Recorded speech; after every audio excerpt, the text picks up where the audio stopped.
O coração de um pai não conhece descanso quando se trata do próprio filho. E foi justamente essa angústia que apertou o peito de Anton naquela manhã cinzenta, quando os pequeninos pés descalços do menino arrastaram-se pelo chão frio até a porta do quarto. A voz trêmula, os olhos cheios d'água. Pai, quando você vai pro trabalho, essa nova mulher me dá umas coisas ruins para beber. Não me deixe com ela. As palavras do filho foram como uma faca no peito.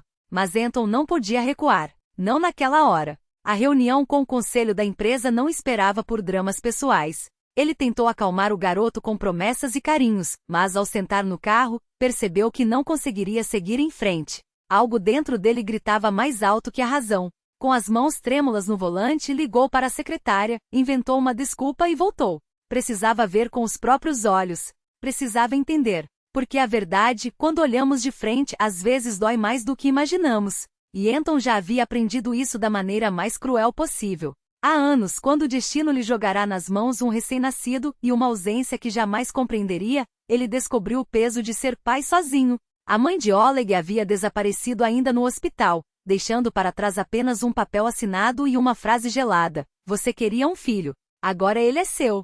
Sem remorso, sem olhar para trás. Como se 9 meses de gestação fossem apenas um contrato cumprido, um negócio fechado.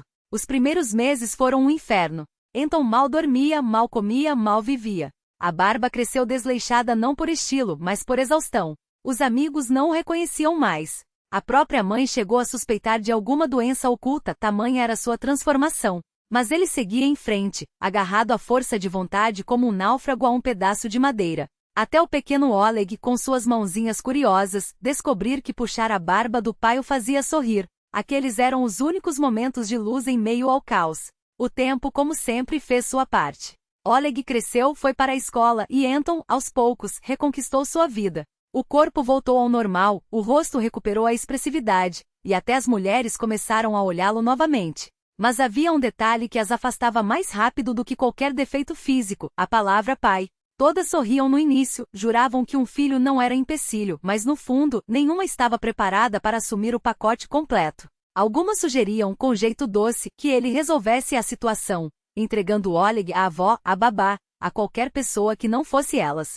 Anton as dispensava sem pestanejar, até que apareceu Tamara. Diferente das outras, ela não recuou. Não fez caretas ao saber da existência de Oleg, não inventou desculpas para evitar encontros. Pelo contrário, pediu para conhecê-lo. E quando o menino, desconfiado e feioso, cruzou os braços na primeira reunião, Tamara não se intimidou. Ajoelhou-se na altura dele, apresentou-se com um sorriso, perguntou o que ele gostava. E quando Oleg, com a seriedade de um pequeno adulto, mencionou um doce proibido pela família rígida dela, Tamara não hesitou. Nunca provei. Mas se você diz que é bom, então vamos comprar agora mesmo. Foi assim, com gestos simples e uma paciência infinita, que ela conquistou o menino. E sem querer, conquistou também Anton. Pela primeira vez em anos, ele permitiu-se sonhar com a possibilidade de uma família de verdade. Os armários da casa ganharam roupas femininas, o aroma do café da manhã mudou, e até os silêncios ficaram mais leves.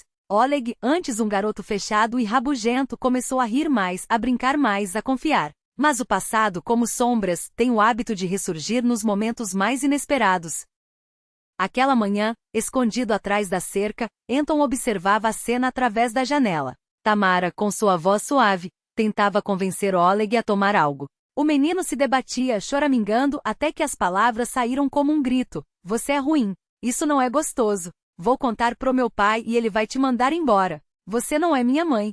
Minha mãe é outra. O mundo de Anton desabou. Não eram as palavras em si, crianças dizem coisas no calor da emoção. Mas a dor no rosto do filho, a desconfiança nos olhos, a sensação de que, mais uma vez, ele havia falhado em protegê-lo. Tamara, por sua vez, parecia perdida, como se não soubesse como lidar com aquela rejeição repentina. E agora? Como conciliar o amor por uma mulher que, pela primeira vez, parecia disposta a ser mãe, com a dor de um filho que claramente não se sentia seguro? Como não magoar nenhum dos dois, quando o coração se divide entre o dever e o afeto? Anton respirou fundo, sentindo o peso da decisão. Sabia que mais cedo ou mais tarde teria que escolher, e que, independentemente do caminho, alguém sairia ferido. Mas pela primeira vez em muito tempo, ele não estava sozinho para carregar esse fardo.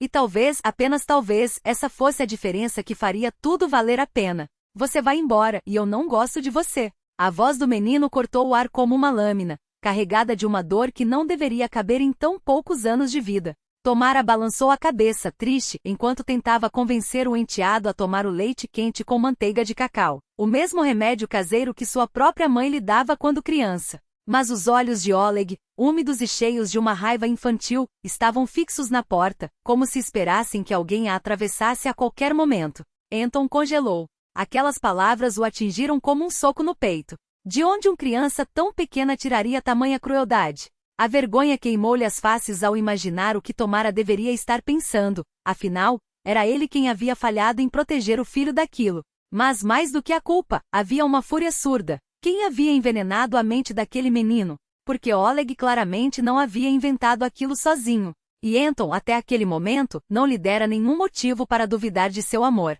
Respirou fundo, empurrando para longe os pensamentos caóticos. Não adianta adivinhar, não adianta se perder em suposições. Se queria a verdade, teria que enfrentá-la de frente. Sem mais esconder-se, ele entrou na casa com passos firmes e dirigiu-se à cozinha. Tomara levantou os olhos, surpresa. Você não está no conselho? Perguntou ela, afastando a xícara. Oleg, encolhido na cadeira, observava o pai por baixo das sobrancelhas franzidas, como um filhote de animal pronto para morder-se ameaçado. Anton não disse nada. Aproximou-se, pegou a xícara ainda morna e levou aos lábios, saboreando o gosto familiar. Leite, cacau, um toque de manteiga. O mesmo sabor que sua própria mãe lhe dava quando adoecia.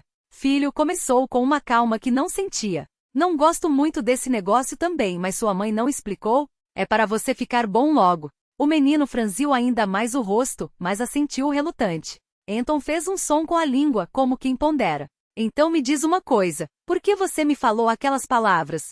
E de onde tirou essa história de mãe de verdade? Tomara pousou a mão no ombro do marido, como se quisesse contê-lo, mas ele sacudiu a cabeça. Não desta vez. Não quando o que estava em jogo era o coração de seu filho. Você deveria ter me contado. Não podia deixá-lo sofrer assim.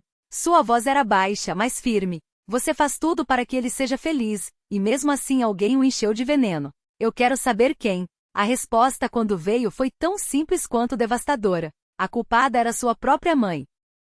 Nos fins de semana em que Oleg ficava com a avó, a mulher, ainda consumida por um amor doentio pelo filho que abandonara décadas atrás, permitia que a ex-mulher de Anton, a verdadeira mãe de Oleg, visse o menino.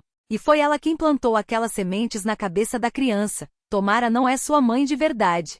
Sua mãe vai voltar logo. E Oleg, como uma esponja, absorveu tudo. Repetiu as palavras para Tomara. Repetiu para o pai, como se fossem uma verdade absoluta. Anton teve que ter uma conversa séria com a ex-esposa, e descobriu algo ainda pior.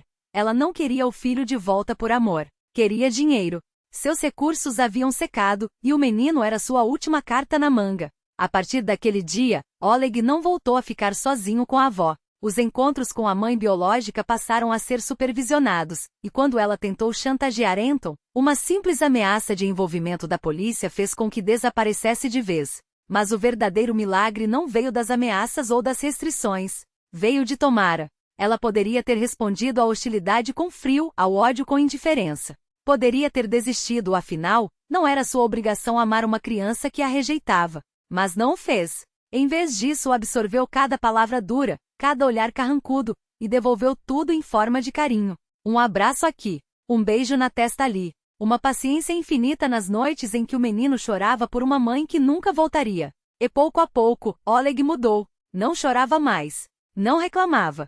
E o mais surpreendente, passou a tratar Tomara não como uma estranha, mas como algo muito próximo do que uma mãe deveria ser. Porque o amor, quando é verdadeiro, não precisa de palavras para ser compreendido. Basta estar lá. Sempre. Mesmo quando dói. Mesmo quando parece impossível. E foi assim que, contra todas as probabilidades, uma família que estava se desintegrando encontrou seu caminho de volta. Não por milagre, mas por escolha. Todos os dias,